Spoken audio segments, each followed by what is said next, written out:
Cuan, cuan, we be getting money.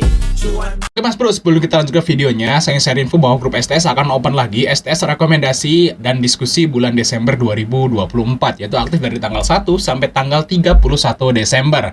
Nah, teman-teman akan tergabung ke dua grup ini ya, STS diskusi dan STS rekomendasi tentunya. Nah, bagi teman-teman yang bergabung ke STS Desember, teman-teman akan dapat bonus ya 259 saham yang kuartal 3-nya tuh naik. Jadi saham yang Q3-nya naik ya, langsung bisa di-download di grupnya. Jadi teman-teman langsung chat saya, gabung, saya invite, langsung teman bisa langsung di-download saat ini juga kayak gitu. Sekarang kita udah place di STS rekomendasi. Ini ada beberapa teman yang udah masuk, teman udah download ya. Nah, kita lihat di sini ini adalah daftar-daftarnya saham-saham yang naik kuartal 3-nya teman-teman. Di sini kita lihat yang kita kasih warna biru-biru ini adalah saham yang bagi dividen, dan yang nggak dikasih warna itu kuartal 3-nya naik tapi dia nggak bagi dividen. Nah, teman-teman bisa baca-baca sendiri aja nanti setelah download teman-teman. Kita akan contoh lihat ya STS rekomendasi yang masih jalan saat ini, yaitu STS November ya, aktif nanti aktif sampai tanggal 30 tentunya, dan kita dapat cuan waktu walaupun hari ini tanggal 14 November teman-teman IHSG-nya merah, kita masih dapat profit nih di Sinema ya, DKFT, Bukalapak ya.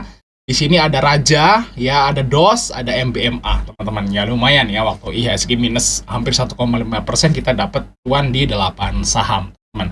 Oke, kita lanjut ke videonya. Semua Mas Bro yang tadi Fajar Daily, dan kali ini kita bahas IPO baru, yaitu Mr. DIY ya, atau kodenya MDIY.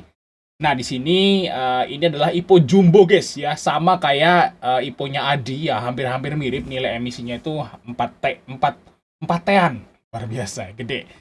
Ini sektornya consumer non silicals ya, untuk periode book billing tanggal 25 sampai tanggal 3 Desember. Mungkin nih ya, saya kira sih nggak akan bareng banget ya. Semoga aja dikasih jeda seminggu lah, karena ini sama-sama jumbo, jadi istilahnya biar nggak tabrakan gitu.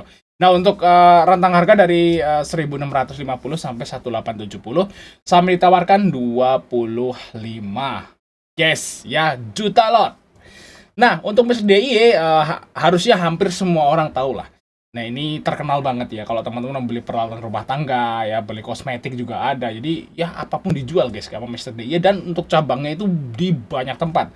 Jadi saya yakin orang-orang yang tinggal di Indonesia itu tahu lah Mr. DIY, atau minimal ya pernah belanja, atau minimal tahu kayak gitu guys ya, pernah lewat gitu. Oh, Mr. DIY gitu lah.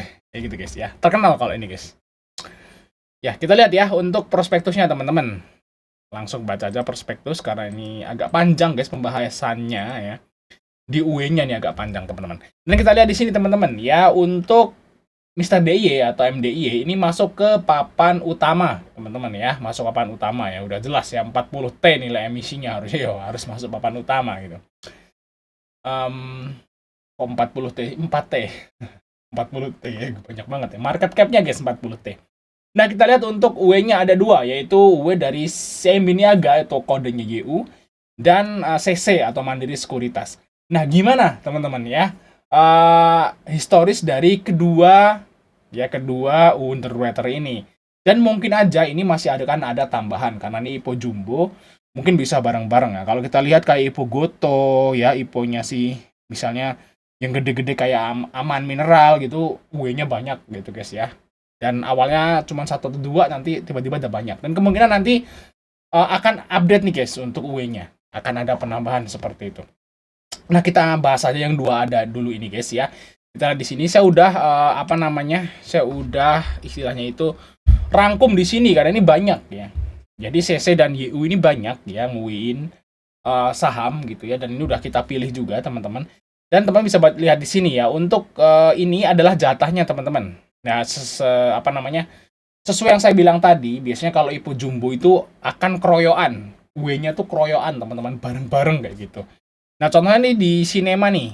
Ya, ini yang paling deket ya, CC ya. Nah, Sinema itu CC hanya dapat 15%. Nah, berarti yang lain kan ada banyak, ada 2 atau 3 tempat lah untuk Sinema ini kan. CC dapat 15%. Dan di sini hari pertama naik 17%. Nah, untuk setelah sebulan tuh turun, papannya juga utama.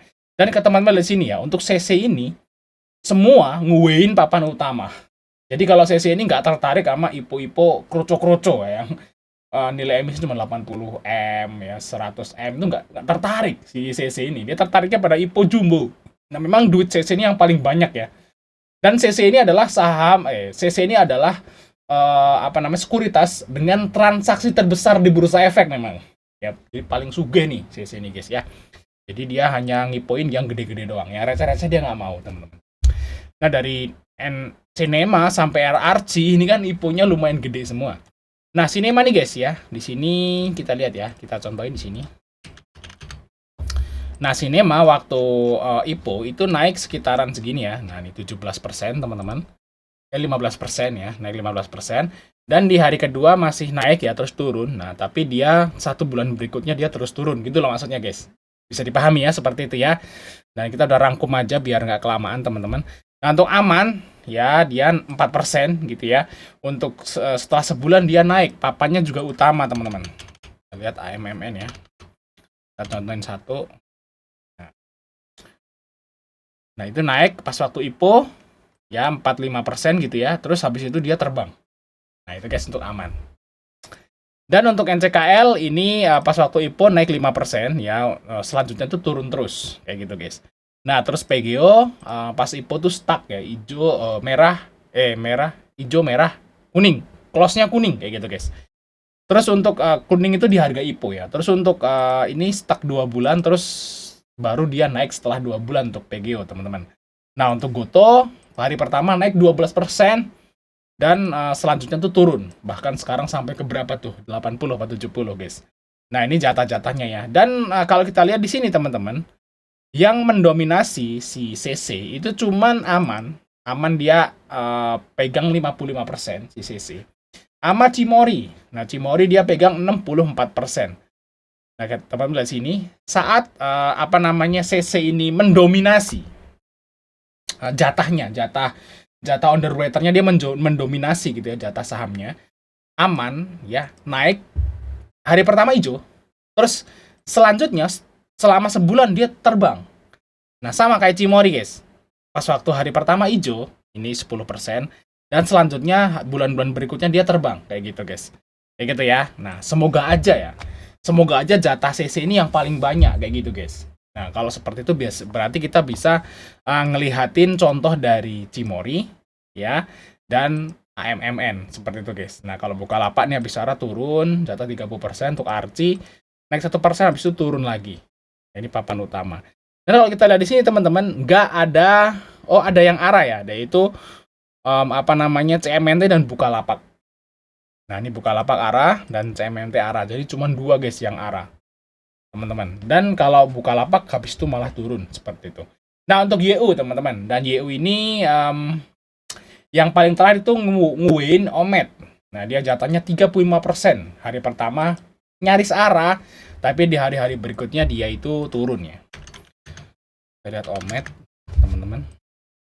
Nah, ini nyaris arah, teman-teman lihat tuh. Nyaris arah, terus habis sebulan dia drop kayak gitu guys untuk si Omet ya.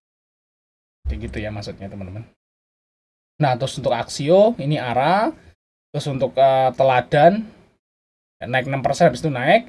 STAA arah terus naik ya, di sini ADCP ini minus terus turun, WMPP minus terus turun ya. Untuk WMUU arah terus turun.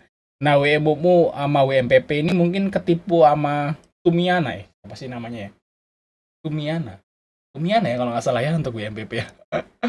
Nah untuk SNNCB ini arah guys. Nah kalau kita lihat di sini ya sebenarnya UI-nya malah bagusan si YU teman-teman daripada CC ya guys ya.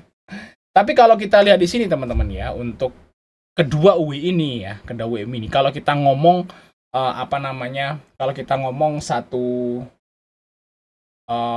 hari ya, di hari bursa pertama ya, kalau kita ngomong di hari bursa pertama ini kedua UI ini lebih banyak hijaunya lah. Nah kita kuning kita juga oke lah, nggak rugi gitu ya. Nah lihat di sini ya, banyak hijaunya ya. Ini turun bentar teman-teman, kayak gitu ya. Nah berarti dari 1, 2, 3, 4 di berapa nih, 12 ya, 12 saham ya. 12 sahamnya si CC ini yang merah, yang rugi cuma 2. Terus dari 1, 2, 3, 4, 5, 6, 7, 8, dari 8 sahamnya YU itu yang merah cuma 2. Jadi istilahnya itu mereka kalau digabung ya, persentase untung di hari pertama itu mungkin 70%. Nah, untuk persentase rugi 30%. Jadi 30-70 lah untuk si hari pertama dari IPO ini, guys. Nah, itu kesimpulan dari UE-nya yang ini banyak banget dan gabung-gabung, jadi agak susah juga kita ngasih kesimpulan. Nah, kita akan lihat prospektusnya dulu aja, biar nanti buat nambah-nambah dari UE-nya ini di akhir sesi nanti kita akan bikin kesimpulan, teman-teman.